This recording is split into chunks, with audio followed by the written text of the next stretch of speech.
खानाबदोश कबीलों के चोर उचक्कों, अपराधियों और भूखे नंगों को इकट्ठा करके कहा गया कि इस बंजर रेगिस्तान से निकलकर पूरी दुनिया में अपनी सत्ता स्थापित करो। दुनिया भर में शांति और समृद्धि से जी रहे लोगों का धन, वैभव, सुख और शांति सब लूट लो और उनका धर्म परिवर्तन करके अपने जैसा गिद्ध बना दो। जो ना माने बेधड़क उनकी हत्या कर दो, उनकी बहन बेटियों की इज्जत लूटो और माले गनीमत समझकर आपस में उसे बांट लो।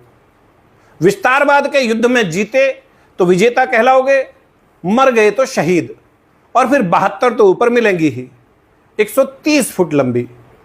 किसी मूर्ख को यह नहीं सोचना अबे तुम 5.5 फुट ये, वो 130 फुट, मतलब कुछ भी।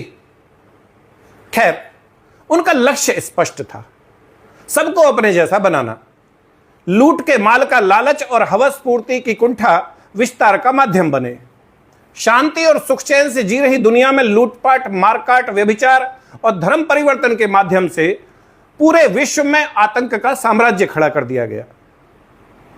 आपसी फूट और घरघोर जातिवाद में बटे भारत को 1200 वर्षों तक रौंदा गया।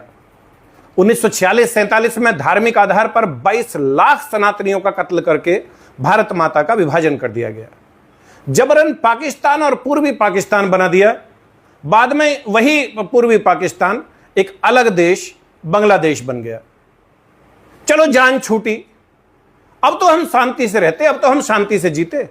पर नहीं, धार्मिक आधार पर विभाजन करने के बावजूद भी रणनीति के तहत उनकी लगभग आधी जनसंख्या भारत में ही रह गई, नेहरू और गांधी की शह पर। भारत में बचे रह गए उन लोगों की एकजुट वोटों के सहारे सत्ता में बने रहने के लालच के कारण नेहरू ने उनकी अंधाधुंध बच्चे पैदा करने की साजिश की ओर से अपनी आंखें मूंदे रखी। बाद में नेहरू की बेटी इंदिरा तो एक कदम और आगे बढ़ गई और सनातनियों की नसबंदी शुरू करा दी। लगभग 40 साल चले परिवार नियोजन कार्यक्रम का परिणाम यह हुआ कि आज सनातन समाज का युवा एक बच्चे तक सीमित रहने लग पड़ा है। दूसरी ओर एक बहुत बड़ी साजिश के तहत 8-8, 10-10 बच्चे पैदा करने वालों के कारण आने वाले कुछ वर्षों में वो आबादी फिर से भारत की कुल आबादी का 25% हो जाएगी।